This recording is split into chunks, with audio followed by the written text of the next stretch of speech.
Welcome to the Debt-Free Discovery. This is Michael Sokolic Jr., MSJR, financial coach, where we learn that all hard work brings a profit, but mere talk leads only to poverty. Debt is dumb. Let's learn how to crush it, stay out of it, and never go back into it. We're going to learn how to give generously beyond your wildest imagination. These are all biblical principles that have stood up to the test of time. Get ready. This is the start of the Debt-Free Discovery. Hello everybody, welcome out to the Debt-Free Discovery. My name is Michael Sokolic Jr. and I'm a financial coach. And here with me today is a good friend of mine. His name is Steve Kipe. Steve, how are you? Hey, I'm doing good. I'm so excited to be here, especially knowing that I was the backup plan. You know, Yes. I mean, that's the way it is. It's like, hey, let's get some guys from basketball. Should we get Steve? Put him on the wait list. You know. I love it. Yes, well, sir, thank you so much for being on my Seriously, waiting list. it's hey, absolutely glad to be here. I appreciate you, man. So, for some of you folks out there, the backstory for Steve and I is that we started hosting Taste of Christmas together years ago at a local church that we attended. Yeah. And we were the co-host, and let me tell you what, we were funny, but we also got in a lot of trouble. So, but it's all good. So I've been sent to the principal's office on more than a few occasions. Yes, So. yes, and I had to go in there too. You guys and gals might see his tail wagging around here today. It's but mine. Sorry. It's his tail. Also known as my dog, here walking around. But Steve is a great guy, and him and his wife are on the road to financial freedom. They want to be debt-free, right? Oh, 100%. Yeah. Okay, so they desire that. They have 2 daughters, and how old are they? Oh, well, as of right now, 12 and 14. All right, so 12 and Yes. 14. So we know that's a hard age for boys. I can only imagine for girls. Yes. It's a handful. Yeah. Yes, and my youngest will be 13 in like less than a month, so that's Right. why it's like it's Right. close. Yeah, Yeah. A so- couple of teenagers in the house. He's got like double the duty. I've only got one 14-year-old, so girl, and then a 7-year-old girl and a 7-year-old boy. But you know they're so far apart. I only got one girl to deal with at that teenage stage. Yes. So all that stuff is a part of who we are as men, and we want to be debt free. And you're also married, and your wife, she wants to be debt free too, right? Yeah. When I talked to her about it. Okay. Yes, of course. Yes. So who's the spender? Oh, she's the free spirit spender. Okay. Yes, I am the nerd. All right. So Which you doesn't say surprise anybody. Doesn't surprise that people. I am a nerd. Options are like choices, right? Absolutely. So you have options when it comes to your finances. Yeah. So tell me, what are some options that you and your wife have chose to save money, to get yourselves out of debt? What kind of things is the Kipe family doing? Well, I mean, we obviously, and my wife and I have been married for almost 18 years now, and probably for the first 9 of them, we never had a discussion about money. It was always a fight. So, but we went through, I don't know if you guys have heard of Dave Ramsey, Financial Peace University. Oh, yeah. We went through that with our life group, which is like a Bible study group that we're in. And we went through it, and going through it with other couples was huge for us, because hearing something from somebody else that's not your spouse when something is always an argument, Yeah. you can be like, man, I never heard that before. So that was groundbreaking for us because we were able to realize how much debt we were actually in, Yeah. and every month how much we were in the red.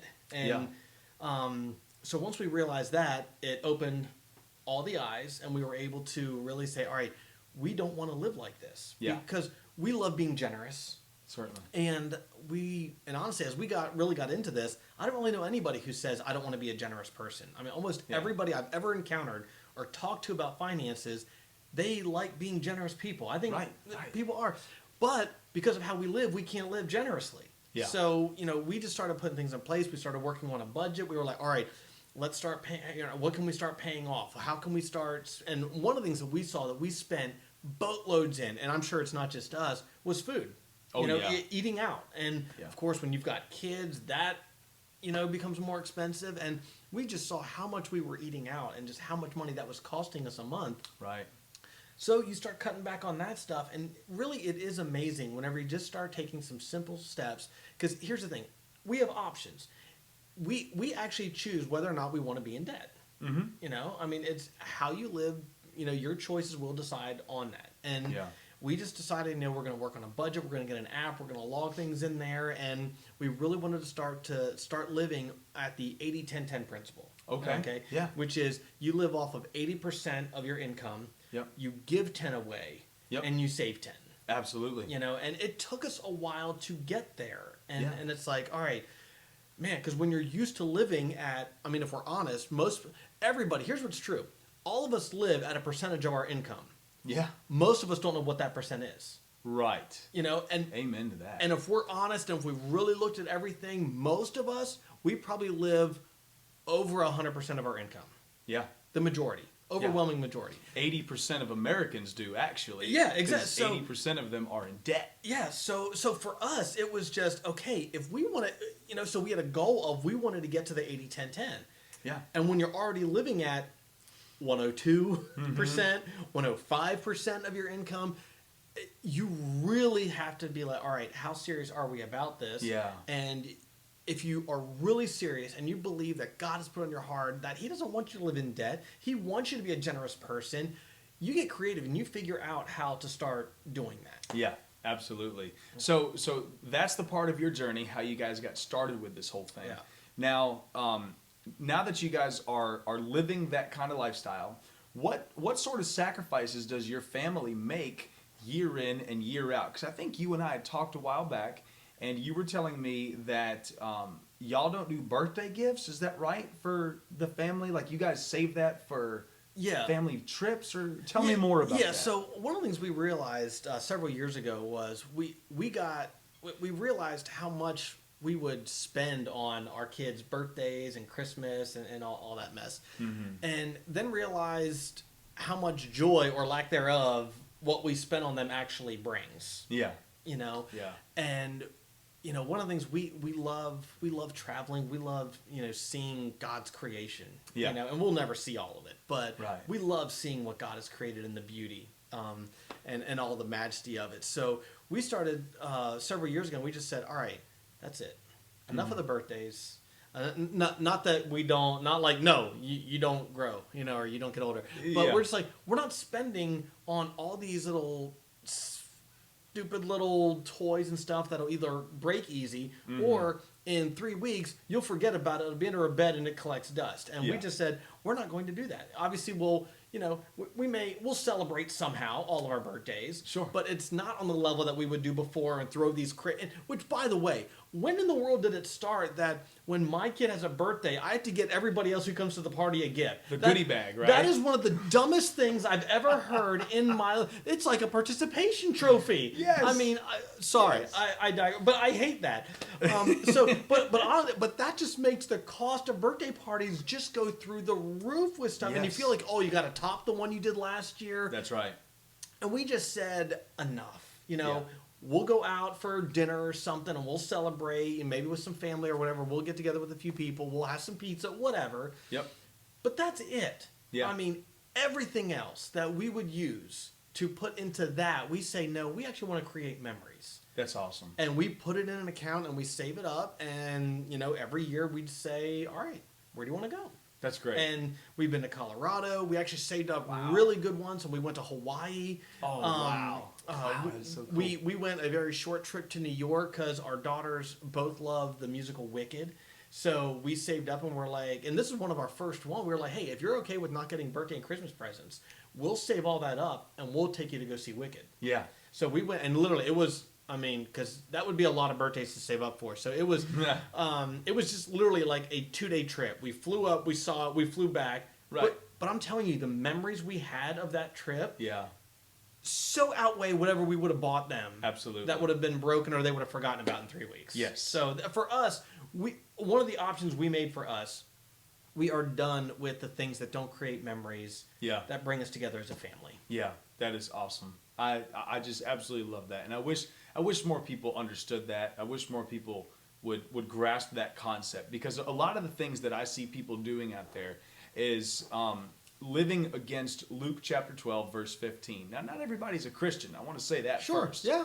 But when it comes down to Christians and non-Christians both, they live against Luke 12:15, where Jesus tells them, hey, watch out. Like, you got to be aware of this whole situation I'm about to tell you.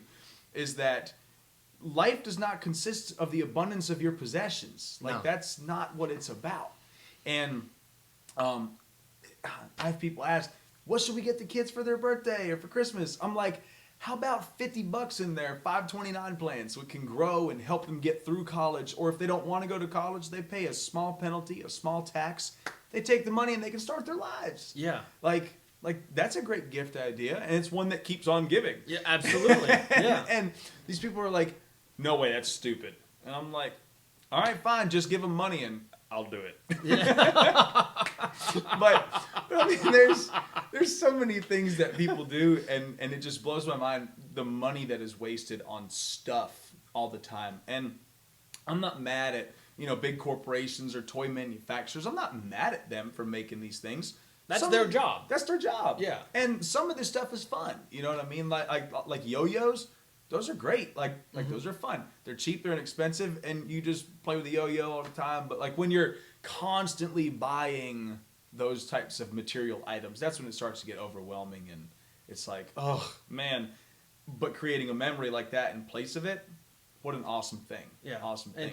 And I mean, and you can honestly, when you boil it down, I mean, you will probably still spend a little bit more in making a memory like that than what you would have on a birthday party. But I mean, what are you trying to build here? Yeah. And I mean, and we live in such a materialistic nation, and there is a comparison thing. I mean, that's really what Facebook and Instagram and all that stuff is all about. I mean, you see people take a trip and, I want to go there, or they buy this, I want to have that too. And it's just, and we're all about, once again, if you're not a Christ follower, you may not understand this, and that's perfectly okay. But we get so worried about building our kingdom more than building God's kingdom. And this is actually something that my wife and I, we were literally talking about it yesterday, because one of the things for us that it hit us yesterday, and we were talking about it for a while, was that how can we make more of an impact for God's kingdom rather than our kingdom? Yeah. Because we do look at, man, we'd like to go here, and we were like,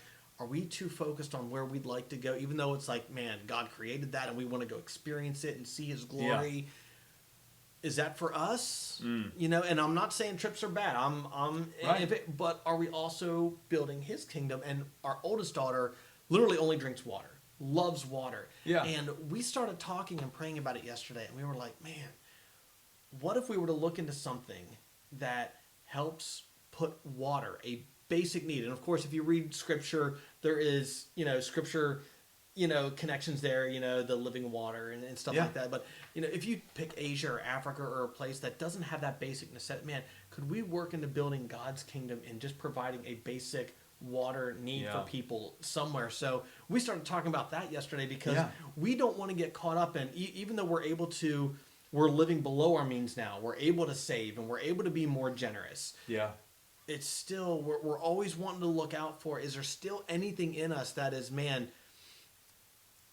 am I really worried more about building what I'm doing in my kingdom, or really looking in what will make a difference in the world even after we're gone, and for people who won't even know us? So absolutely. So we started doing that yesterday about, man, all right, because we love being generous. In fact, and this is kind of funny, because I don't mind going out to eat. I hate going out to eat a lot at restaurants where you have to leave tip, and it's not because I'm cheap. Right. Maybe. But no, it's not. It's because I like being generous. Yeah. I love being a generous tipper. And if I don't feel that month that we are in a good spot financially to be a generous tipper, I don't want to go out to eat anywhere where I have to tip. Yeah. Because I think Christians are probably the worst tippers in the world. Oh, man. And for me, you should be the most. Yeah. You should be the most. I don't care if you get bad service. We don't know what that person's going through. Absolutely. It could change their day. Who knows what it could change? You decide to say, you know what? You put on the ticket. Not sure if you're having a bad day. Praying for you. Hope this helps. And you leave 30%. Yeah. Right. Absolutely. You don't. But I think Christians have a habit of just being horrible tippers. They do. Especially on Sunday. Yeah, right? The lunch rush. So for me, it's like, I don't want to go anywhere that I have to leave a tip if I'm not in a position financially that I can't be generous. Yeah, that's awesome. To regardless of the service, because we've all had bad days. We've all had days we went, oh, can this day be over? And you just never know what that person is going through. And so always I want to be a generous tipper. Otherwise, I don't want to do it. Definitely. I don't blame you a bit, man. Don't blame. I think that's wonderful.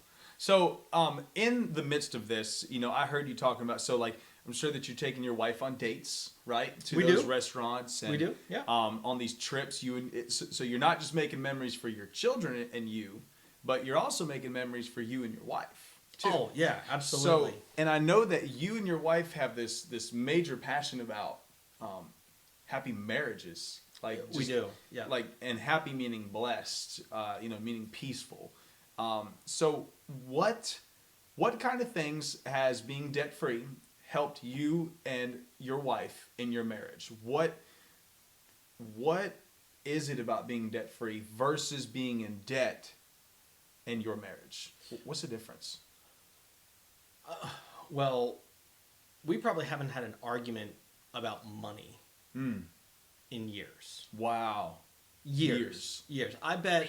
I mean, so we are debt free minus our house. Okay. That's it. That's the only thing. It's just our house, and that's been that way for a few years now. And it's probably, when we got to that point, we were just like, we haven't had a fight over money in I don't know how long. Mm-hmm. We've had conversations. Hey, what do we want to do this month? And, what do we want to put away for? And we've had discussions about, no, I don't think that's a good idea. Or she'd be like, no, I don't think, no. So we've had discussions, but we haven't. And I'm telling you, when you take out the arguments of money in marriages, now we have our other issues. We have plenty of issues. If you're married, you know this. Yeah. But so much is taken off the table as far as tension and blah. Yeah. When you're not fighting about money, money is probably the number one thing that couples argue about. Yeah. And it causes tension and strife in marriages. It's just like, man, so if you get debt free, mm-hmm. And you're living, and for our example, you're living the 80-10-10 principle. Okay. I'm telling you, there is so much less stress and worry, and because and this, once again, if you're not a Christ follower, this may not make sense to you, but I believe in God, and I believe He doesn't want us to be in debt. I believe that's scripturally based. He doesn't want us in debt. And when you can live free of that, it is amazing what else opens up. Yeah. And seriously, when Jesus taught, almost half of the parables that He taught were about money. Yeah. Almost half of them. Right. Basically knowing we were going to struggle with money. Yeah. And it's not that He wants our money, it's He wants our hearts, and He knows, and this is so true, is that, man, if we are searching and seeking, and we're constantly seeking an extra buck or trying to, how am I going to make everything work, and how am I going to pay for this and pay for that? He doesn't want that in your life, and He knows that's going to be, you'll be tempted to, do I give to build His kingdom, or do I pay my bills? Oh, man. And it's like, that's why He's like, I want you to be debt free, so you don't have to wrestle with your relationship with me and how are you going to pay your bills. Yeah, certainly. So how do we get there? You have to figure out how to live below your means. That's right. And here's the thing. If you make a goal and you try and get on the 80-10-10 plan, mm-hmm. you live off of 80% of your income, you give 10% away, you save 10%, I promise you, you will not regret that. No, you won't. You won't regret that ever. There won't be a regret you have by living that way. I can give you a list of things, and I don't even need to. You know this. You have regrets for living beyond your means. Yeah. Every single person does. Absolutely. If you live beyond your means, you have regrets. Yep. You will never, ever regret living this way. You might think every once in a while, I wish I could have had that, but that's not a regret. Yeah. That's a comparison. I want something somebody else has, or so it's, man, you will not regret living below your means. Yeah, certainly. Because you will be able to be the person you actually probably want to be. Right. Most people I know, like I said earlier, want to be generous. Absolutely. You won't regret what it takes to get there. Yeah. You won't. I totally agree with you, Steve. I totally agree with you, man. And, living below your means on the 80-10-10 plan, or, we're on the 75-15-10 plan. Sweet. And we give 10% minimum, but we try to give above that. Oh, yeah. Yep. As the time allows or as things arise. But see, we're a one income family too. So for us, it's kind of, we're kind of strapped, and so we do the 15% saving because we have one income. So we're trying to build that retirement fund so we're not a burden to people around us when that time comes. But the living on the 75% for my family is, people look at us and they're like, you must make $100,000 a year. And I just kind of giggle, I'm like, no, I don't. I don't make $100,000 a year. And like my base salary is literally below the national average. Now, I have to work throughout the year for commissions and for bonuses, so I end up a little bit over the national average household income. So, but again, we have 5 people in our family, and we're still living that life of below our means. It is definitely possible, and that's what people don't understand is they see the impossible because they won't change their behaviors. Correct. Yeah. And my wife and I, debt-free minus a mortgage, and we're like 9 years away from that being crushed. Sweet. I'm so excited. But we still do fight about money because the reason for that is I strangle my wife with the budget. And then when I allow her to get some freedom in it, my wife strangles me. And she's like, so basically, you're both like, yeah, we're strangling each other. And I'm like, no. But you see, for us, it's a thing where you and Shannon are really good at marriage. Like, you guys have a heart and a passion to, live a great marriage and teach people about great marriages. It hasn't always been great. Right? I will be, seriously, the first 9 years of our marriage, we were almost divorced at least twice.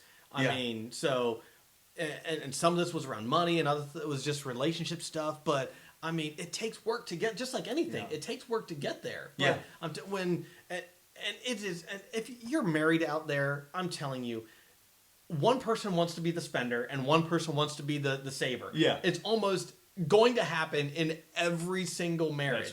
That's right. Like what you guys are doing, what we try and do is, okay, how do we work together to have some flexibility, to be able to do some stuff, to spend some stuff, but also set us up to where we're not, oh my goodness, what are we going to do if we need a new set of tires? Yeah, exactly. And you put on a credit card knowing you can't pay it off and knowing you're paying for 4 tires for 2 years. Exactly. Paying where you could have bought about 4 sets of tires by the time you're done with the interest that you're paying. That's it. And that's where emergency funds come into play. And Absolutely. You can check out some other content about emergency funds.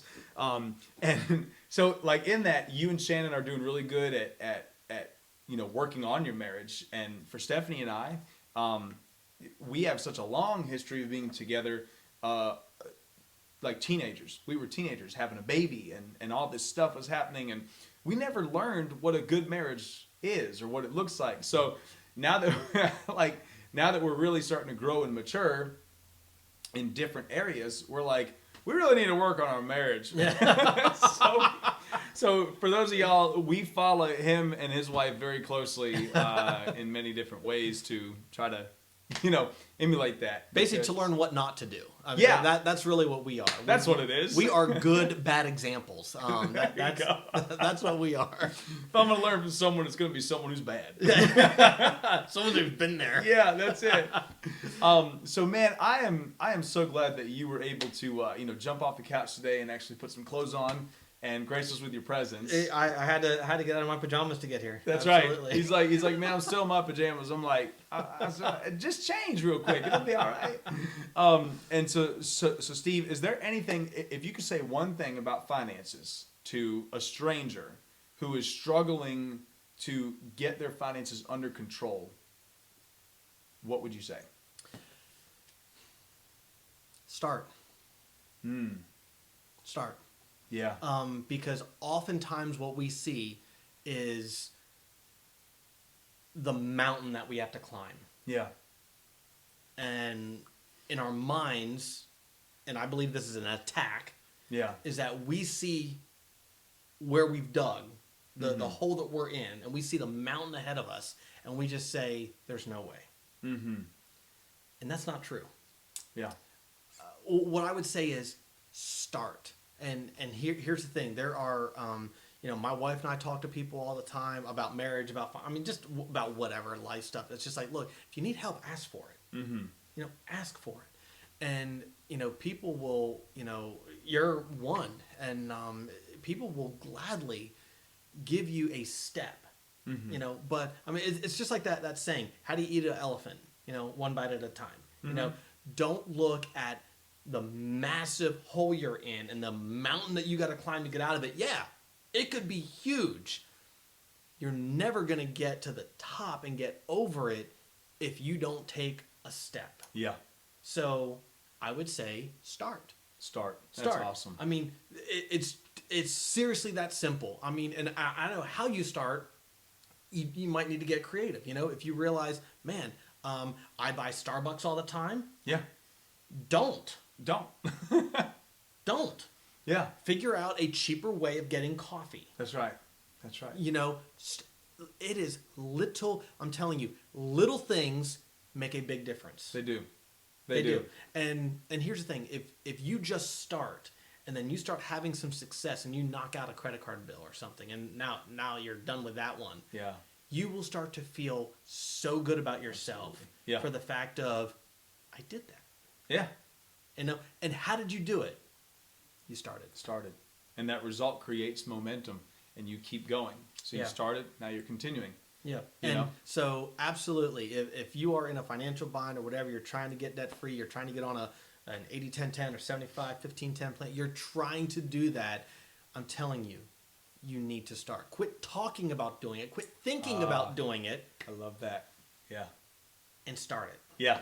Yeah, that is so great. So on the intro to our podcast, actually, Steve, is Proverbs 14:23. That all hard work brings a profit, but mere talk leads only to poverty. So, dude, you just hit the nail on the head. And you had no clue that was the intro to our podcast. I did not know that was the intro to the podcast. Yeah, but it's just, and I know some of you might be like, oh, that's just Bible.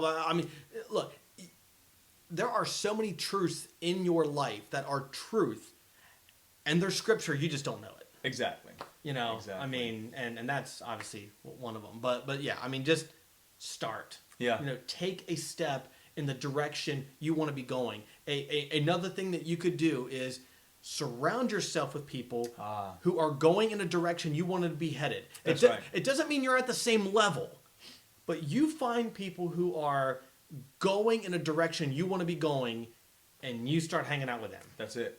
And that's for anything in life.